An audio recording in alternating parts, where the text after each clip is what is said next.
අයිබෝවන් සියලු දෙනාට අද මම කතා කරන්න බලාපොරොත්තු වෙන්නේ අපස උසස් පෙළ ජීව විද්‍යාව හදාරන සිසුන්ගේ සත්වාකාරය සහ ක්‍රියාකාරීත්වය කියන ඒකකයට අදාළ ප්‍රජනනය කියලා මාතෘකාවේ එන පුරුෂ ප්‍රජනක පද්ධතිය පිළිබඳව. Male reproductive system. මම අදලා තියෙන රූප සටහන් බලන්න මේ පුරුෂ ප්‍රජනක පද්ධතියේ රූප සටහන් මේ නිරූපණය කරන්නේ පාර්ශ්වික පෙනුම මේ පෙන්නුම් කරලා තියෙන්නේ ඉදිරි පෙනුම. මේ රූප සටහන් දෙකම භාවිත කරගෙන පොඩි පැහැදිලි කිරීමකට යමු. මේ පුරුෂ ප්‍රජනක පද්ධතියේ ප්‍රධාන අභ්‍යන්තර ව්‍යුහ වශයෙන් හඳුන්වන්නේ වෘෂණ යුගලයක්, වගේම අපවිෂණ යුගලය, අතිරේක ග්‍රන්ථි. අතිරේක ග්‍රන්ථි කියවම ශුක්‍රාශයකා යුගලය, බල්බ යුරිත්‍රල් ග්‍රන්ථි යුගලය, හෙවත් කුප ග්‍රන්ථි යුගලය සහ පුරස්ති ග්‍රන්ථිය සහ ප්‍රනාල. ප්‍රනාල කියවම ශුක්‍ර ප්‍රනාල යුගලය සහ විසර්ජක ප්‍රනාල යුගලය. බාහිර ප්‍රජනක ව්‍යුහ වශයෙන් තියෙන්නේ වෘෂණ කෝෂ යුගලය සහ ශිශ්නය. හරි. දැන් අපි කතා කරන්නේ මෙන්න මේ ව්‍යුහ කොහොමද සැකසීලා තියෙන්නේ, මොන වගේ කාර්යයක්ද කියලා උසස් පෙළ සිසුන් සඳහා ප්‍රමාණවත් වන පරිදි විග්‍රහ කිරීම. අපි මුලින්ම යමු වෘෂණ කෝෂ පිට. වෘෂණ කෝෂ මඩියක්, මල්ලක් වගේ ව්‍යුහයක් දෙහි බාහිරින් පිහිටන්නේ.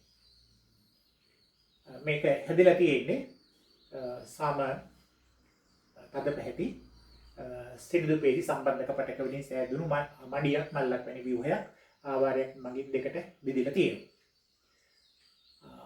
ත්‍රිවෘෂණ කෝෂ ශිශ්නයට අපරව කලවේට ඉදිරියෙන් වාගේ තමයි පිහිටන්නේ. ඒ තුල වෘෂණ පිහිටනවා.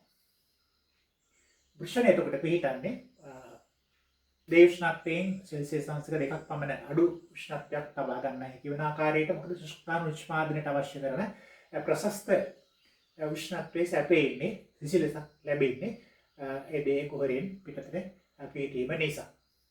අපි බලමු දැන් මේ වෘෂණයේ ව්‍යුහය ගැන කතා කරන්න කෙටියෙන්. වෘෂණයේ ඕවාලාකාරයි. අණ්ඩාකාර හැඩති වෘෂණ කෝෂ තුළට අබරුවන වෙලා තියෙන උපතට පෙර. වහම පෙර තමයි අවලම්බනය වෙලා තියෙන්නේ ශුක්‍ර රජ්‍යෝ මගින්. ශුක්‍ර නාලය, දමනී, ශිරා, ස්නායු, වසවාහිනී සියල්ල සම්බන්ධක පටක වලින් ඇතිවීමෙන් තමයි මේ ශුක්‍ර රජ්‍යෝ කියන එක නිර්මාණය වෙලා තියෙන්නේ. ඒනුයි වෘෂණ කෝෂ තුළට අවලම්බනය වෙලා තියෙන්නේ. දැන් වෘෂණ මෙදික් කඩක් අපි සැලකුව තරස් කඩක් හෝ අපිට පේනවා කණ්ඩිකාවලට නැත්නම් අනුකණ්ඩිකා කියලා කියනවා. කණ්ඩිකා කීපයකට බෙදලා තියෙනවා. මේ කණ්ඩිකා ඇතුලේ තියෙනවා ශුක්‍ර දර නාලිකා. එක කණ්ඩිකාවක් ඇතුලේ ශුක්‍ර දර නාලිකා එකක් හතරක් අතර සංඛ්‍යාවක් තියෙන්නට පුළුවන්. ශුක්‍ර දර නාලිකා එක වැදගත්ම කොටස. ශුක්‍ර දර නාලිකා තුළ තමයි අතරම ශුක්‍රාණු ජනනය වෙන්නේ. මම මේ අදලා තියෙන්නේ ශුක්‍ර දර නාලිකා කීපයක හරස් කඩක් කටු සටහනක්. මේ ශුක්‍ර දර නාලිකාවක තියෙනවා විවිධ විකසන අවස්ථාවල පවතින ශුක්‍රාණු. ශුක්‍රාණු මාතෘ සෛල මුලින්ම ප්‍රාථමික ශුක්‍රාණු සෛල, ද්විතීයික ශුක්‍රාණු සෛල, ප්‍රාක් ශුක්‍ර ශුක්‍රාණු යන ආකාරයට මධ්‍යයේ ශුක්‍රාණු දකින්න පුළුවන්. ඊට අමතරව තියෙනවා විශාල සෛල කීපයක්. මේ ධර්ම පටලේ ඉඳලා කුහරයේ දෙසට විහිදෙන සර්ටෝලි සෛල කියලා හඳුන්වන. මේ සෛල හඳුන්වන්නේ එතකොට සර්ටෝලි සෛල. සර්ටෝලි සෛල. එතකොට මේ විවිධ විකසන අවස්ථාවල පවතින ශුක්‍රාණු එහි දරාගෙන සිටීමට හැකියාවක් තියෙනවා. ඒ වගේම විකසන වෙන ශුක්‍රාණු වලට පෝෂණය සැපීමේ හැකියාවක් තියෙනවා. ඒ වගේම ඉන්හිබින් කියලා හෝමෝනයක් නිපදවනවා.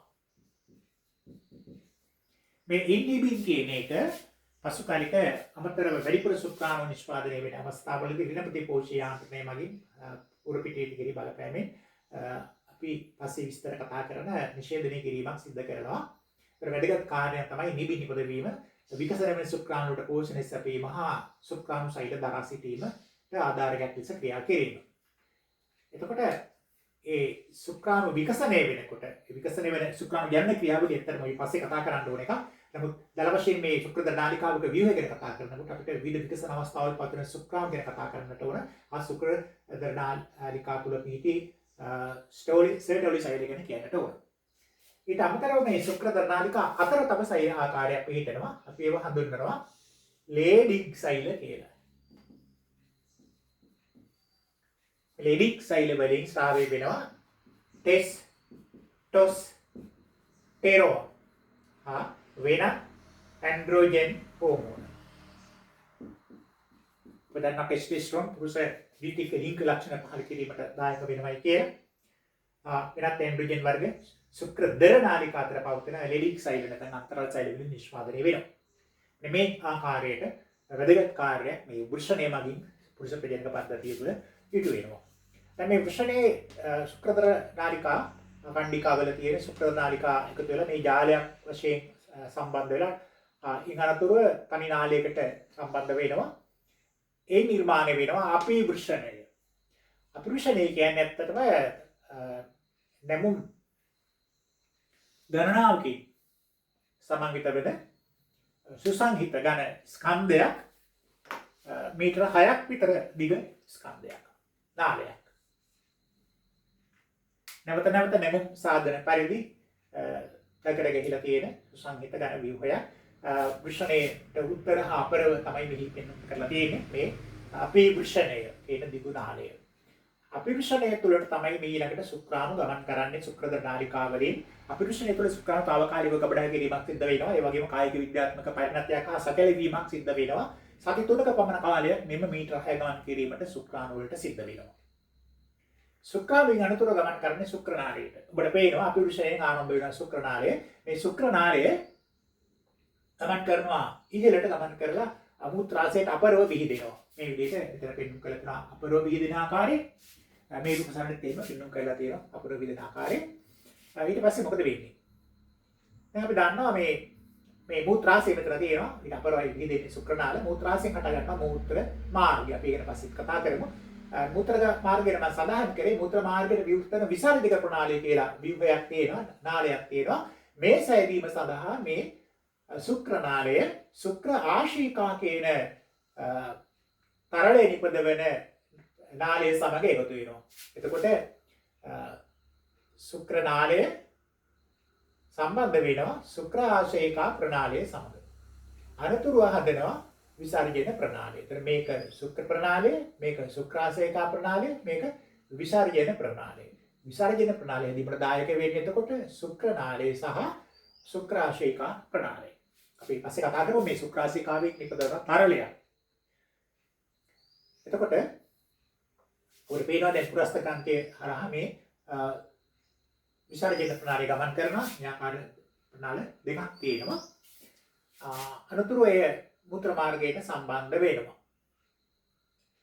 මූත්‍රාශයේ සිට විහිදෙන මූත්‍ර මාර්ගයේ ශිෂ්ණය තුලින් ගමන් කරනවා. එතකොට මූත්‍ර මාර්ගයේ ඉහළ කෙරවලට විවෘත වෙනවා තවත් අතේක ග්‍රන්ථි යුගලයක් ඒ බල්බෝ ඉරිත්‍රල් එහෙම නැත්නම් කූපර් ග්‍රන්ථි. මේ අනුව ශුක්‍රාශීකා යුගලයේ පුරස්ත ග්‍රන්ථිය සහ බල්බෝ ඉරිත්‍රල් නැත්නම් කූපර් ග්‍රන්ථි කියන යුගලය අපිට පේනවා යම් තරලයක් නිෂ්පාදනය කරනවා. මොකද ශුක්‍රාණු සහ තරලය එකතු වෙලා ශුක්‍ර තරලය නිෂ්පාදනය වෙනවා. ශුක්‍ර තරලය තමයි මේ ශිෂ්ණේ විසර්ජනය වෙන්නේ. තනියම ශුක්‍රාණු නෙවෙයි. ඒක ශුක්‍ර තරලය තමයි මූත්‍ර මාර්ගය තුලින් ගමන් කරන්නේ. ශුක්‍ර නාලය තුලින් තමයි ශුක්‍රාණු ගමන් කරන්නේ. ශුක්‍රාණු එකතු වෙනවා මේ ශුක්‍ර අතිරේක ග්‍රන්ථිය වල තරලයක් එක්ක. එතකොටයි ශුක්‍ර තරලය කියලා කියන්නේ. ඒ ශුක්‍ර තරලය තමයි විසර්ජනය වෙන්නේ. අපි බලමු ඊළඟට මේ මූත්‍ර මාර්ගය තුලින් තමයි ශුක්‍ර තරලය සහ මූත්‍ර දෙවර්ගෙම ඇත්තටම ගමන් කරන්නේ. දැන් ශිෂ්ණය තුලින් ගමන් කරන මූත්‍ර මාර්ගය අපි ශිෂ්ණය ගැන කිව්වොත් එහෙම ශිෂ්ණය සිලින්ඩරාකාර ව්‍යුහයක්. මේ සමන්විත වෙලා තියෙනවා උද්ගාමක පේශි උද්ගාමක පටක වලින් ඍජු වීමේ හැකියාවක් තියෙනවා. ශීරා කේශනාලිකා විකරණය වීමෙන් සෑදුණු උද්ගාමක පටක වලින් තමයි මේ අතර බොහොම සංකීර්ණ එකක්. අපි උසස් පෙළ සීසන් සඳහා මේ නම් කිරීමට උත්සාහ කරන්නේ නැහැ. ශිෂ්ණයට රුධිරයේ සැපීම ලිංගික උද්දීපනයකදී ශිෂ්ණයට රුධිරයේ සැපේනවා. මේ නිසා ශිෂ්ණය ඍජු වෙනවා. ශිෂ්ණය ඍජු වීම සඳහා රුධිරයේ පිරීම කේශනාලිකා සහ ශිරා වලට රුධිර ගමන් කිරීම නිසා සිද්ධ වෙනවා. මේ ශිෂ්ණ මුණ්ඩ කියන්නේ ශිෂ්ණයේ අවසාන කෙළවර.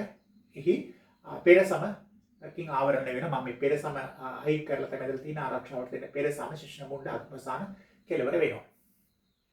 හොඳයි. දැන් අපි කතා කරන්නට ඕන අතිරේක ග්‍රන්ථි ගැන. තවදුරටත් කෙටියෙන්. මේ අතිරේක ග්‍රන්ථි ගැන අපි සඳහන් කළා මුලින්ම ශුක්‍ර ආශ්‍රිකා යුගලය ගැන. ශුක්‍ර ආශ්‍රිකා යුගලය උඩ පේනවා පුරස්ත ග්‍රන්ථි නැත්නම් මුත්‍රාශයට ටිකක් පිටුපසින් අපරව සහ උඩ මාර්ගයට ඉදිරියෙන් පිහිටන කුඩා මල්ලක් වශයෙන් දිස්සෙනවා කියලා. මේ අර තරල අපි මේ අතිරේක ග්‍රන්ථි වලින් නිපදවන වැඩිම තරලයේ 60ක් පමණ නිෂ්පාදනය කරන්නේ මේ ශුක්‍ර ආශ්‍රිකාවෙන් කියලා කියන්නේ. මේ ශුක්‍ර ආශ්‍රිකා තරලය තුළ අන්තර්ගත වෙනවා ශ්ලේෂ්මල ප්‍රැක්ටෝස් ඒ සඳහා ශක්තිය සැපීම සඳහා කැටිකාරක එන්සයිම. මොකද විසර්ජනයෙන් පස්සේ යම් තරමක් ශුක්‍ර තරලයේ කැටිගැසීමකට භාජනය වෙනවා. ඒ නිසා කැටිකාරක එන්සයිම අන්තර්ගත වෙනවා ස්ථානීය යාමක ප්‍රොස්ටග්ලැන්ඩින් කියලා. මේ ස්‍රාව ඔක්කොම එකට එකලා 60ක් පමණ මේ තරලය එකතු කරනවා විසර්ජක ප්‍රණාලිය හරහා මූත්‍ර මාර්ගයට.